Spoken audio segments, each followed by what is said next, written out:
Hello mga guys, good evening. Kahit gabi at bagay kasi ito ngayon sa panahon nating umuulan.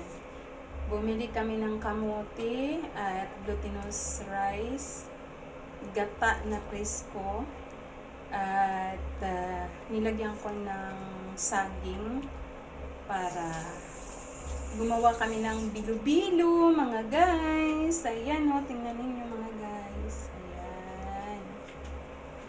Ayan o. Ayan.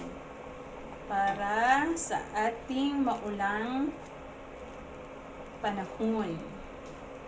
Diba? Linagyan ko ng konting asukal, konting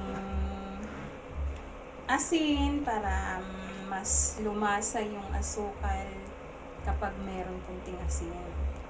At meron siyang vanilla na konti para medyo mabango siya. O diba mga guys, ang sarap kapag ganitong panahon. Masarap yan.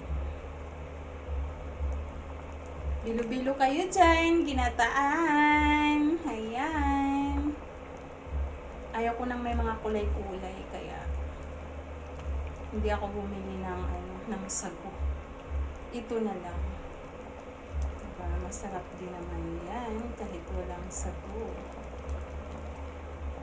Masarap sana kung meron kamuting kahoy, pero walang kamuting kahoy. Ako na nakita yun kanina.